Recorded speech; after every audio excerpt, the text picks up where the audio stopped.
The screen flashes with the glare of code scrolling rapidly, the digital walls of a once impenetrable system cracking open. Clara, the hacker, stares at her screen, trembling. Sweat beads on her forehead as the weight of the situation crashes down on her. Behind her, the soft click of footsteps grows louder. A voice, cold and menacing, cuts through the silence. "Did you think you could escape this?"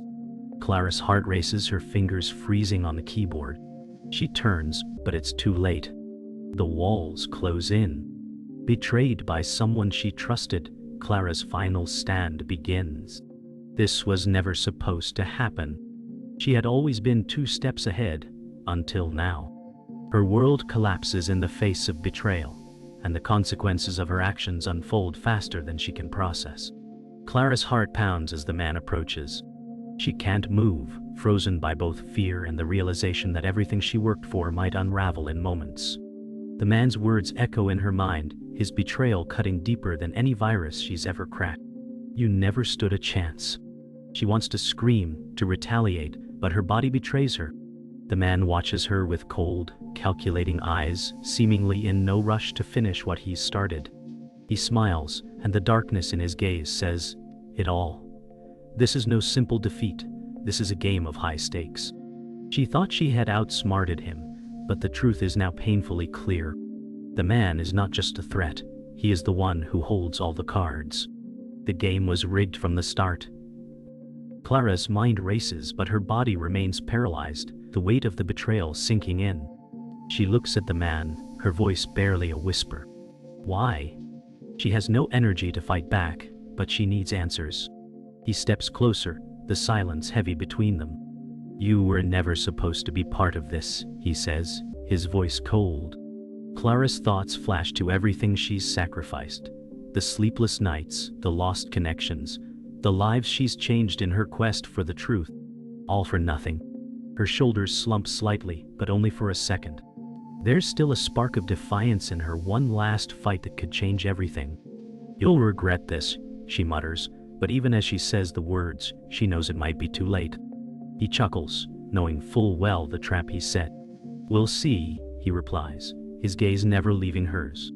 The silence is broken by the sound of Clara's keyboard clattering as she turns back to her workstation.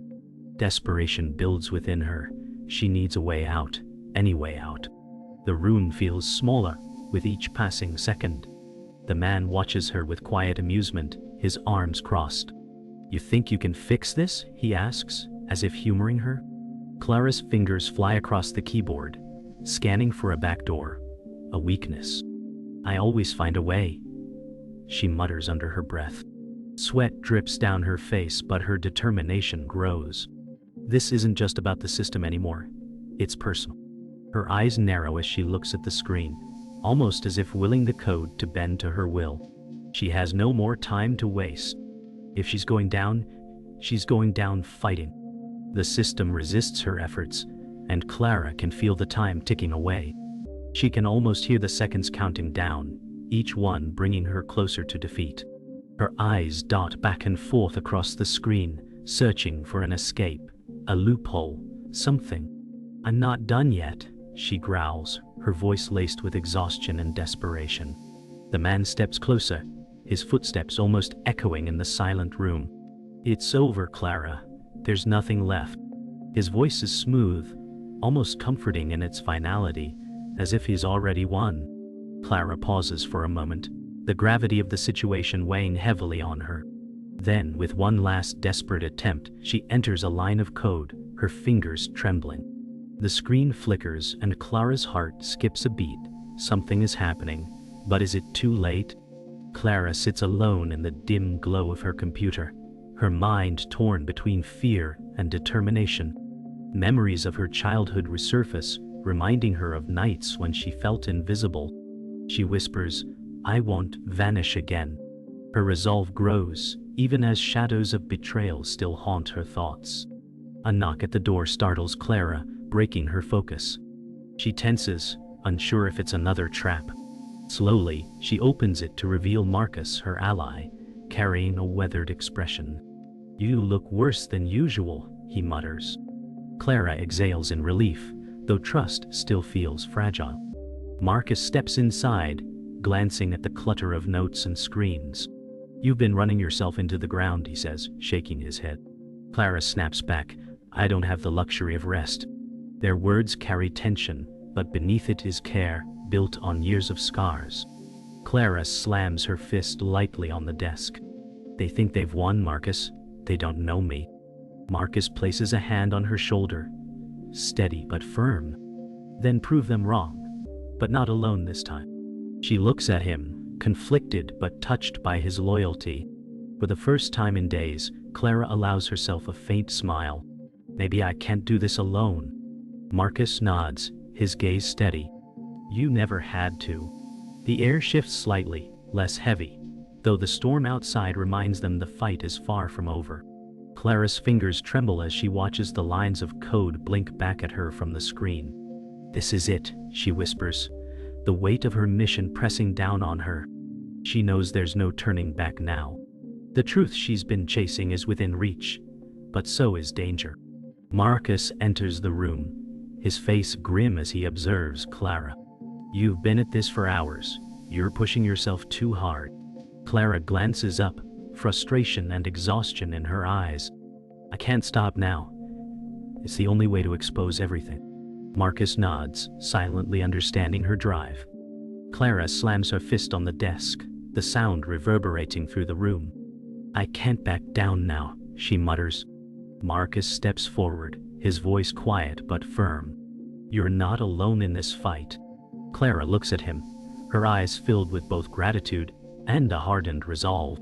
Clara's eyes flicker across the data on her screen, her mind racing as she pieces together the final link. "I've found it," she breathes. Marcus leans over her shoulder, his gaze sharp. "Are you sure this is the right move?" Clara doesn't answer immediately. She knows the stakes, too high to turn back now. Clara takes a deep breath, her fingers hovering over the keyboard. "One wrong move, and this all collapses," she mutters. The air between her and Marcus is thick with tension. He places a reassuring hand on her shoulder. "You've got this," he says quietly. Clara nods, but doubt still lingers in her eyes. Clara's breath catches in her throat as she watches the new data come through. Her hands freeze on the keyboard. "No, this can't be right," she mutters, staring at the information in disbelief. A long-buried secret is now in her face, a truth she never expected to find. Marcus leans over her shoulder, his gaze falling on the screen. "What is it, Clara?" he asks, his voice soft. Clara looks up at him, her eyes wide with a mixture of fear and realization. This was all planned," she whispers, her heart sinking. "The trap is closing in." Clara's hands shake as she scrolls through the data, piecing it together. "He was always 2 steps ahead," she says, her voice low. Marcus clenches his fists. "Who?" he demands, his patience wearing thin. "The one who betrayed me," Clara says, her words dripping with bitterness. Clara slumps back in her chair, exhausted and overwhelmed. "It's him, Marcus. The one who promised to help me," she says, her voice breaking. Marcus takes a deep breath, trying to process. "So, he's been pulling the strings all along." Clara nods. It was all part of his plan. Clara stands abruptly, pacing back and forth. "How could I have been so blind?" she says, frustration creeping into her voice. Marcus steps in front of her, grabbing her arms to steady her. "Clara, don't do this. You have to stay focused. We still have a chance." Her eyes meet his, raw and vulnerable. Clara's heart pounds in her chest as she stares at the final piece of the puzzle. "It's all coming together now," she breathes, her voice low with intensity. Marcus stands behind her, his hand resting on her shoulder. "We can stop this, but it's going to cost us," he warns. Clara nods, knowing the stakes have never been higher. Suddenly, the sound of footsteps interrupts their focus. Clara turns quickly, but before she can react, the door slams open. "It's time," a voice announces. Clara's blood runs cold as she realizes who it is. The man who betrayed her. The last twist of fate has arrived. The man steps forward, a wicked smile on his lips. Did you really think you could outsmart me? He taunts. Clara stands her ground, her gaze unyielding. I wasn't trying to outsmart you, she responds coldly. I was trying to expose you. The truth is finally out, and there's no turning back. The man moves closer, circling Clara like a predator. You've been a pawn in my game from the beginning, he says, his voice dripping with contempt. Clara's eyes narrow. No, she retorts, I was never a pawn. I was a player, and I just checkmated you. With a swift motion, Clara presses a key on the keyboard, and the monitors flicker to life. It's over, she says, her voice steady but tinged with exhaustion. The man's smile fades as he watches the data unfold on the screens. You think you've won, he sneers. Clara meets his gaze without hesitation. This is only the beginning. Clara stands in the center of the room, her eyes fixed on the screen, watching as the data processes and everything she's fought for begins to unfold. Her heart pounds in her chest. It's done. The man who thought he controlled everything now stands powerless, his empire crumbling. She breathes out, feeling the weight of every choice she made and every step that led her here. I never thought it would come to this, she whispers. The truth, no matter how painful, is now exposed to the world. Yet there's no celebration, no victory lap. Her face reflects exhaustion, the toll of the battle. Marcus stands behind her, a silent witness to her journey. She turns to him, her voice steady. This is what we fought for, but at what cost? Marcus doesn't answer immediately. The silence between them is thick, heavy. After a long pause, he says, the cost was always going to be high, but we stopped the worst from happening. Clara nods, but the truth still stings. She's won, but at a personal cost she may never fully understand. As Clara walks toward the door, her movement slow, she feels the weight of the last few days, weeks, months, the toll it has taken on her mind and spirit. Marcus follows her, his footsteps echoing in the silence. You've done what no one thought possible, he says, breaking the quiet. She stops at the door and turns to face him. And I've lost a part of myself in the process, she replies. Her voice cracks slightly, betraying the raw emotion beneath her calm exterior.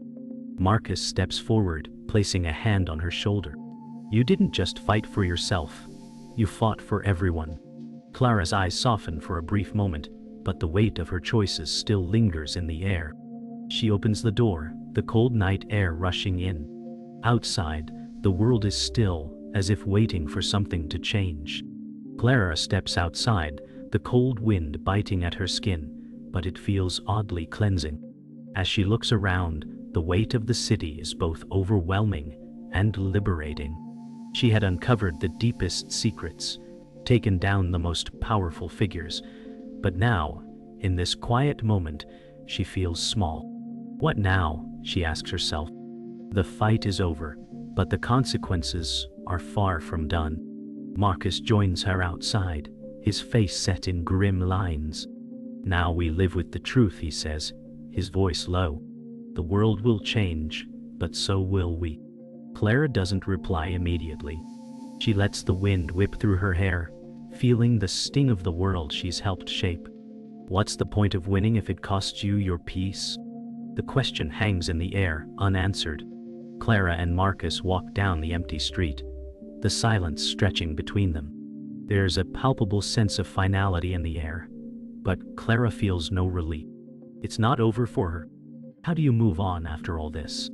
Clara asks, her voice barely above a whisper. Marcus looks at her, his face filled with a quiet understanding. One step at a time, he says. We can't change the past, but we can control what comes next. Clara exhales slowly, feeling the weight of her decisions press on her chest. The world is still broken, but she's still standing. The end of the fight doesn't mean the end of the pain, but it's a beginning. They stop at a corner, looking out at the city, both lost in their thoughts. Clara finally breaks the silence. I thought when this was over I would feel something more. Marcus doesn't respond right away, his gaze distant. It's not about what you feel, he says softly. It's about what you've done. Clara's eyes soften as she turns to him. "And what's that?" she asks. Marcus smiles faintly. "You gave people a chance. You gave them hope." Clara nods slowly, though her thoughts are far from certain. As she watches the city stretch before her, she knows the fight isn't over. But the world has already begun to change. Clara stands alone on the rooftop, gazing out over the city. The lights below flicker like tiny stars, a world still turning despite the chaos she's caused.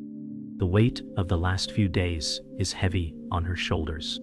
Every choice, every betrayal, and every victory feels like a distant memory now.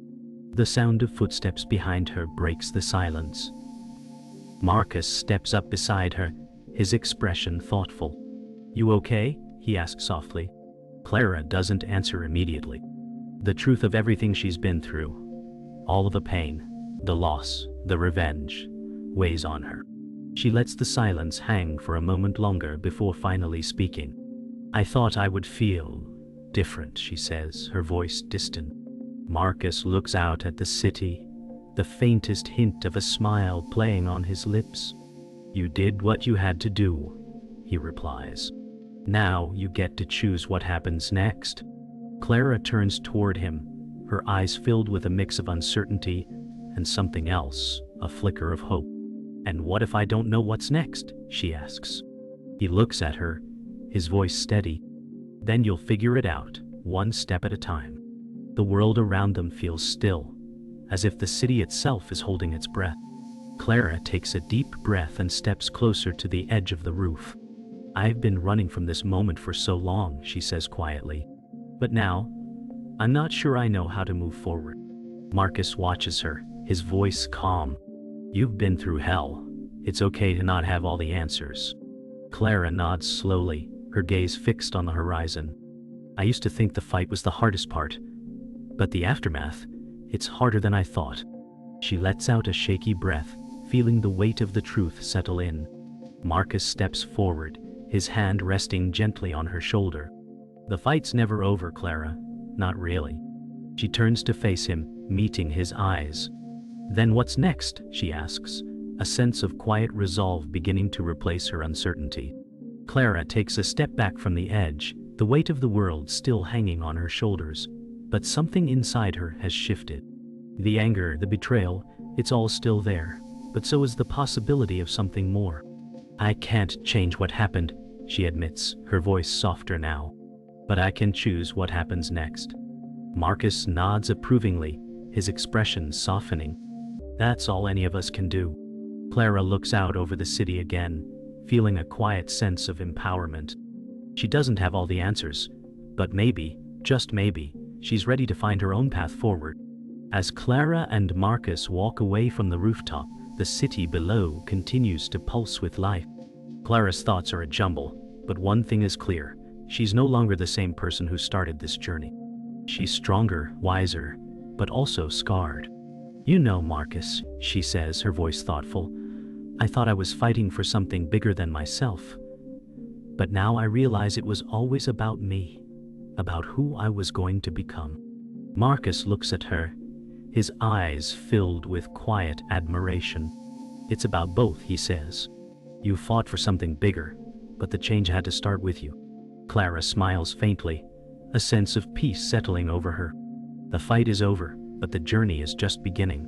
Clara and Marcus stop at the corner of the street, looking at the horizon one last time.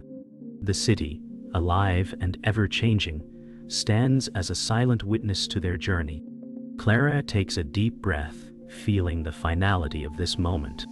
"You know," she says, her voice light but resolute, "this city may be broken, but it's still ours." Marcus smiles faintly, the first genuine smile Clara has seen in days. "And we're still here," he replies. They share one final look, a wordless understanding passing between them. Then, they turn and walk down the street together, into the uncertain future, ready for whatever comes next.